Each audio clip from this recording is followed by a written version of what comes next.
Hi. ഇത് ഞാൻ ഈ വീഡിയോ വരാൻ മിക്ക ഒരു കാരണമുണ്ട്. കാരണം നമ്മളൊരു പ്ലാവ് അല്ലെ മാവ് ഒരു റംബൂട്ടാൻ ഒരു തൈ കൊടുത്താൽ മാത്രം പോരാ.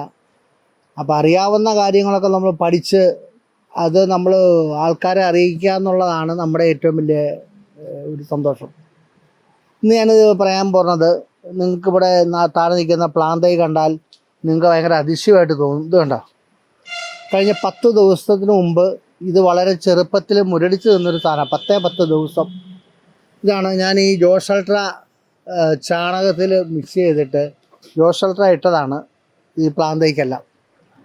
പക്ഷേ എനിക്ക് പോലും ഭയങ്കര അതിശയം. ഞാൻ സാധാരണ പൈനാപ്പിള് അല്ലെങ്കിൽ വേറെ എന്തെങ്കിലും കൃഷിക്കൊക്കെ പറയുമ്പോൾ ഓർക്കില്ല, ഇത് ഞാനിവിടെ വിൽക്കാൻ വെച്ചേക്കുന്ന പ്ലാന്തയ്യാണ്. അതിന് ഞാൻ ഇട്ട് കഴിഞ്ഞപ്പോൾ എനിക്ക് തന്നെ അതിശയം തോന്നി. ഇതാ അതിൻ്റെ വലുത്. അപ്പോൾ ഇതിൻ്റെയൊക്കെ കൂമ്പെടുത്തേക്കുന്ന മാത്രം നോക്കുക നിങ്ങൾ. അതാണ് അതിൻ്റെ അതിശയം. മുകളിലേക്ക് പൊങ്ങി വരുന്ന തലപൊക്കി നിൽക്കുന്ന ആ പ്ലാന്റിൻ്റെ തുമ്പുകൾ മാത്രം കാണുമ്പോൾ നിങ്ങൾക്ക് തോന്നും ഇത് എങ്ങനെയാണ്. ഇതിൻ്റെ അപ്പുറം റംബൂട്ടാനുണ്ട്. ഇത് കഴിഞ്ഞിട്ട് റംബൂട്ടാൻ കാണിക്കും. അതിനെല്ലാം പൊങ്ങി വരുന്നതിൻ്റെ ഒറ്റ കാരണം ഈ ജോഷ് അൾട്രയാണ്. ജോഷ് അൾട്ര നമ്മൾ ഇത് വളത്തിനോട് മിക്സ് ചെയ്യുന്നൊരു വളമാണ്. നിങ്ങൾ ഭൂമിയിൽ നിന്ന് മുളച്ച് വരുന്ന പ്ലാവല്ല, മാവല്ല, ഏതൊരു പച്ചില ഉള്ള സാധനം ഇട്ടാലും ഒരു നല്ല ഗ്രീൻസോട് കൂടി അത് വളർന്ന് നമുക്ക് വളരെ എളുപ്പം കിട്ടും. പിന്നെ കേടുകൾ, അതായത് ഫംഗസൈഡ് കുറവായിരിക്കും. നിങ്ങൾക്ക് വരുന്ന ഈ വെള്ളപ്പേന് മറ്റുള്ള സാധനങ്ങളൊക്കെ ഇതിട്ട് കഴിഞ്ഞാൽ വളരെ കുറവായിരിക്കും. അതാണ് നമ്മുടെ ഈ മരുന്നിൻ്റെ ഗുണം. അപ്പോൾ എല്ലാവരും ഈ ജോഷ് അൾട്ര ഒന്ന് ഉപയോഗിച്ച് നോക്കുക.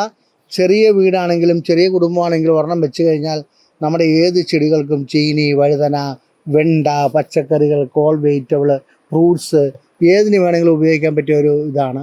ഇതൊരു ഫംഗസൈഡാണ്. ഇതിൻ്റെ കൂടെ ഒരു കാലിസേന എന്നൊരു മരുന്നുമുണ്ട്. ഇവരുടെ തന്നെ ഞാൻ നേരത്തെ ഒരു വീഡിയോ ചെയ്താൽ ഇപ്പോൾ ആൾക്കാർ വിളിച്ചു പറയാം റൂട്ടർ. ഒരു നല്ല റൂട്ടറും ഉണ്ട്. അതും നിങ്ങൾക്ക് മേടിക്കാം. എന്തെങ്കിലും ആവശ്യമുണ്ടെങ്കിൽ നമ്മളെ ബന്ധപ്പെടുക. ഈ വീഡിയോ ഇഷ്ടമായെങ്കിൽ നിങ്ങൾ ലൈക്ക് ചെയ്യുക, ഷെയർ ചെയ്യുക. അടുത്ത വീഡിയോ വരെ കാത്തിരിക്കുക. ഹായ്.